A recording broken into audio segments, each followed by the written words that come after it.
Hello friends, স্বপ্নার রান্নাবান্না নতুন একটি রেসিপিতে সবাইকে স্বাগতম।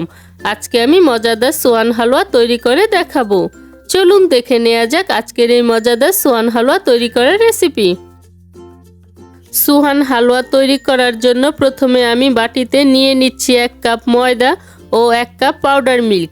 এখন এই দুইটি উপকরণ আমি খুব ভালো করে মিশিয়ে নিচ্ছি।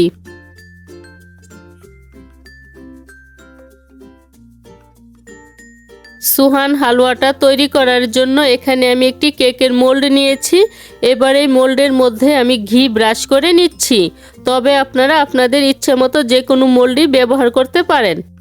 যেহেতু সোহান হালুয়াটা দেখতে গোল পয়সার মতো হয়, তাই এখানে আমি কেকের মোল্ডই ব্যবহার করছি। ঘিটা আমি ব্রাশ করে নিয়েছি। এখানে আমি কিছু ড্রাই ফ্রুটস নিয়েছি। এবার এই ড্রাই ফ্রুটসগুলো আমি কেকের মোল্ডের মধ্যে দিয়ে দিচ্ছি। সোহান হালুয়াটা তৈরি করার আগে যেই পাত্রের মধ্যে আমি হালুয়াটা সেট করব সেটা আগে তৈরি করে নিতে হবে। হালুয়ার জন্য আমার কেকের মোল্ডটি সেট করা হয়ে গিয়েছে। হালুয়াটা তৈরি করার জন্য প্যানে দিয়ে দিচ্ছি আধা কাপ ঘি ও 1/3 কাপ চিনি। এবার চিনি ঘিয়ে ভাজতে হবে সুন্দর একটা কালার এসে ক্যারামেল হয়ে যাওয়া পর্যন্ত। এখানে অবশ্যই ঘি ব্যবহার করতে হবে, কারণ সোহান হালুয়ার মূল বৈশিষ্ট্য হলো এটা ঘিয়েতে রান্না করা হয়।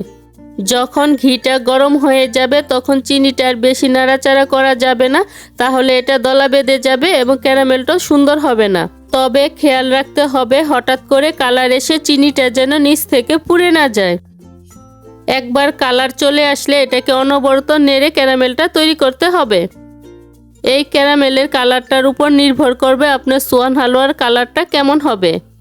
অনেকেই ক্যারামেল বানানোটাকে খুব কঠিন মনে করেন, তবে চুলার আঁচটা ঠিক থাকলে ক্যারামেল বানানোটা খুব সহজ। যখন সম্পূর্ণ চিনিটা গলে সুন্দর একটা কালার চলে আসবে তখন চুলার আঁচটা বন্ধ করে দিতে হবে। চুলার আঁচটা বন্ধ করে এভাবে 30 সেকেন্ড রেখে দেওয়ার পর এখন শুকনো উপকরণগুলো মিলিয়ে নিচ্ছি। এই গরম থাকা অবস্থায় শুকনো উপকরণগুলো খুব ভালো করে রান্না করা হয়ে যাবে।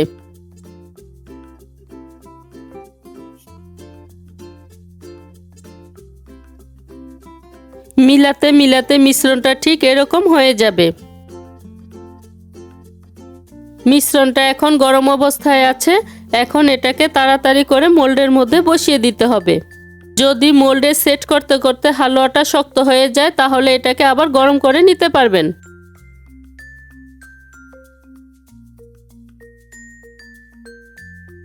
এবার চামচে সামান্য ঘি মেখে উপরের দিকটা সমান করে নিচ্ছি।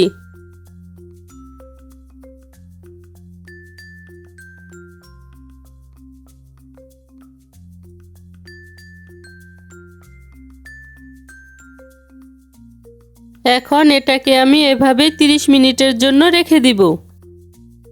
30 মিনিট এভাবে রেখে দেওয়ার পর এবার একটি ছুরির সাহায্যে হালুয়াগুলোকে আমি মোল্ড থেকে তুলে নিচ্ছি। সোহান হালুয়াটাকে আমি মোল্ড থেকে তুলে নিয়েছি আর এটা দেখতে এরকম হয়েছে। ব্যাস তৈরি হয়ে গিয়েছে অল্প উপকরণ দিয়ে মজাদার সোহান হালুয়া। আজকের এই ভিন্ন স্বাদের সোহান হালুয়ার রেসিপিটি যদি ভালো লেগে থাকে তাহলে স্বপ্নার রান্নাবান্না চ্যানেলটি সাবস্ক্রাইব করে পাশে থাকা বেল আইকনে প্রেস করতে ভুলবেন না। এতে করে আমি যে নতুন নতুন রেসিপি আপলোড করব সবার আগে নোটিফিকেশন আপনি পেয়ে যাবেন। আজকের মতো এখানেই বিদায় নিচ্ছি। দেখা হচ্ছে পরবর্তী নতুন কোনো রেসিপিতে।